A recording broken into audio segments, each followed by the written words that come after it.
యమునా నది ఒడ్డున ఉన్న సుందరమైన మధురా నగరంలోకి బలరామకృష్ణులు అడుగుపెట్టారు. ఆ నగరం యొక్క ఎత్తైన భవనాలు ఆకాశాన్ని తాకుతున్నట్లుగా ఉన్నాయి.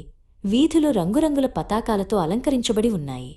అంతా కోలాహలంగా, పండుగ వాతావరణంలా ఉంది. అన్నదమ్ములు ఇద్దరూ ఆ నగర శోభను చూస్తూ ముందుకు సాగుతున్నారు. రాజవీధులన్నీ జనంతో కిటకిటలాడుతున్నాయి.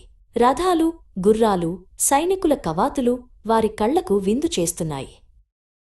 అప్పుడు వారికి ఎదురుగా ఒక వ్యక్తి రావడం కనిపించింది. అతను కంసమహారాజు యొక్క ముఖ్య రజకుడు.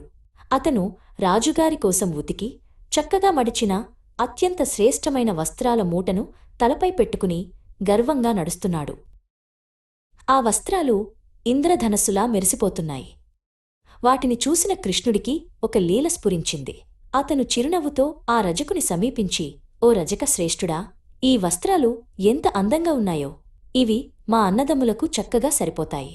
దయచేసి మాకు కొన్ని వస్త్రాలు ఇవ్వగలవా? నీకు పుణ్యం ఉంటుంది అని మధురంగా అడిగాడు.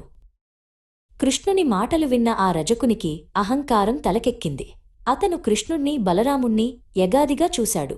అడవి నుండి వచ్చిన గొల్లపిల్లలు పట్టువస్త్రాలు అడగడమా అని మనసులో అనుకున్నాడు.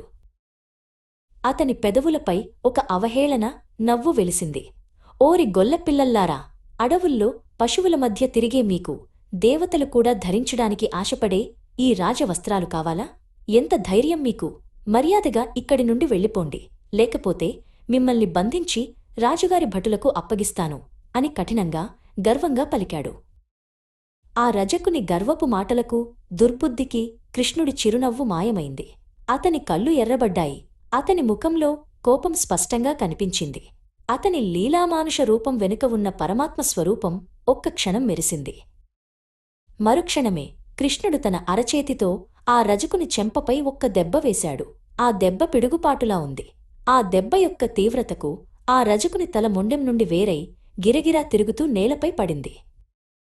రజకుడు నేలకూలగానే అతని తలపై ఉన్న వస్త్రాల మూట విడిపోయి ఆకాశంలోని నక్షత్రాల్లా నేలమీద పరుచుకున్నాయి. బలరామకృష్ణులు ఆ వస్త్రాలను తీసుకున్నారు.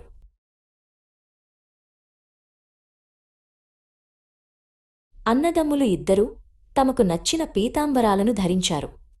ఆ రాజవస్త్రాలలో వారు రాజకుమారుల్లా ప్రకాశిస్తున్నారు. మిగిలిన వస్త్రాలను తమతో వచ్చిన గోపబాలురకు పంచిపెట్టారు. వారందరూ ఆనందంతో కేరింతలు కొడుతూ ముందుకు సాగిపోయారు.